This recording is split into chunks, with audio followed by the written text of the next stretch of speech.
Bang. Woo! Hey, 1 milyon! 2 milyon! 3 milyon! 4 milyon! Milyon palakpak! Para kay Jen Lasog! Yeah! Good morning! Good morning! Magaling ba si Ap Andrew? Yes! Gwapo ba? Yes! Milyon palakpak naman para kay Ap Andrew. Okay lang po ba magpakilala ko ng kahit kunti lang? Yes! So, ako nga pala si GM Nasyon, Tubong, Zamboanga del Norte. Sinong mga Bisaya? Doon banda ayaw magtaas ng kamay, halata naman sa mukha.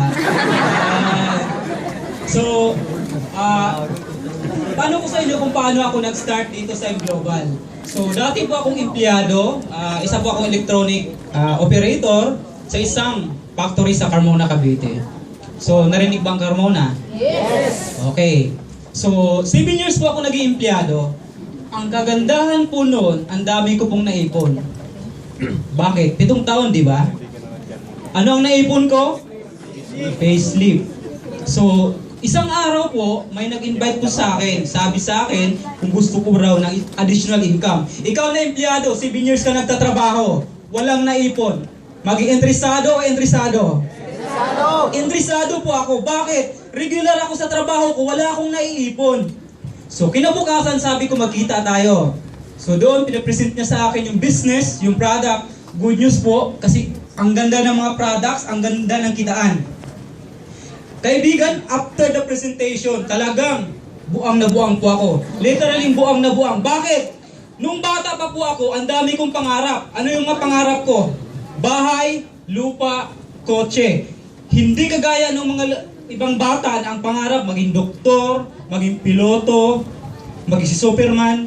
So ako yun yung pangarap ko. Kasi bakit po? Ako po yung anak mahirap. Wala kaming bahay. Hirap na hirap. Hindi ko po ikinahiya na naging anak akong mahirap. Hindi ko rin po yun ikinatuwa. Pero pinagpasalamat ko. Bakit? Kung naging anak mayaman ako, wala ako ngayon sa harapan nyo. At hindi niyo makita ang kagwapuhan ko. So, mga kaibigan,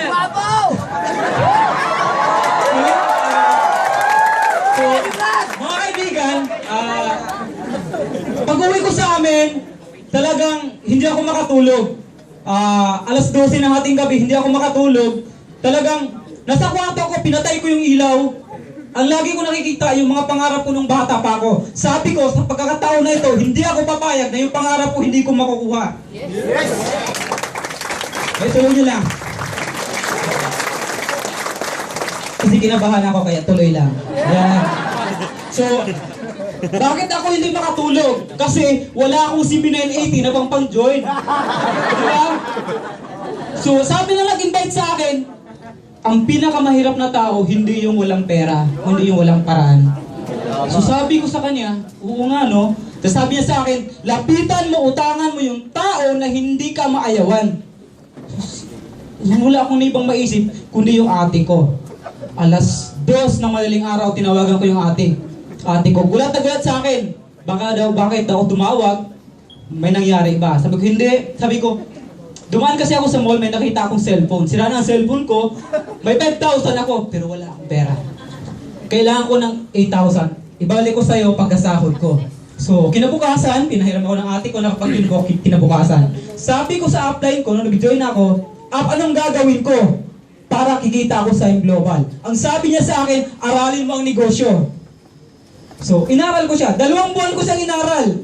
After ng 2 buwan, lumabas ako sa lungga ko, ginawa ko ang M-Global. After 2 months na ginawa ang M-Global, na-promote ako, Silver Executive. Palakpakan naman. Dito kasi sa M-Global, pag na-promote ka, magkaroon ka ng additional 10% income pag Silver Executive ka. Mga kaibigan, nung nagtatrabaho po ako, ang dami ko pong award. Best Performer of the Month, naging Milestone Awardee of the Year. Pero at the end of the month, wala pong increase yung sahod ko. Masakit, di ba? So, tinuloy-tuloy ko. After 4 months, nakuha ko ang first 100,000 ko. Palakpakan nyo naman. Bakit? Part-time lang po yun. Ang dami nagpo-full time, 10 years, even 20 years, ni 1,000 walang naipon. Ako, 4 months, 100,000, part-time. Diba? So, ganun po kaganda ang M Global. Hindi mo kailangan umalis sa kasalukuyan mong trabaho para gawin ito. Pwede mo siyang isabay. Hoy. Yan. So, kaya napag-isip ako. Sabi ko, kung kumita ako ng 100,000 sa 4 na buwan, part-time, ano pa kaya pag pinu-full-time ko? So, sinugi ko yung company ko. So, ngayon po, full-time ko na pong ginawa ang M Global. Palakpakan niyo naman po yan. Yan. Grabe guys, alam niyo po kung bakit ginawa ko yung M Global. Kasi po, meron pa pong, buhay pa po yung mga tao na pag-alayan ko ng tagumpay ko. Ang nanay at tatay ko po. Naniwala po kasi ako, hindi obligasyon ng isang anak na bigyan ng magandang buhay at magandang bahay ang mga magulang nila. Pero ako bilang anak, naniwala ko na obligasyon ko na pasayahin, paligayahin sila, bigyan sila ng maginahawang buhay habang buhay pa sila.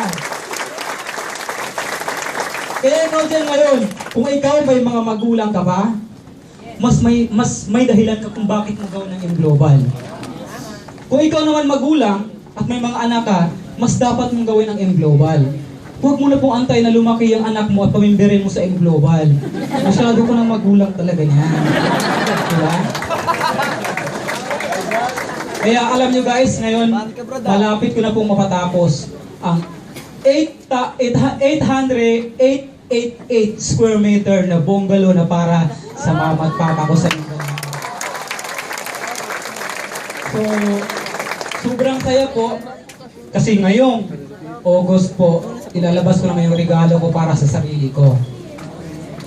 Toyota Vios, kulay white, 2015 model.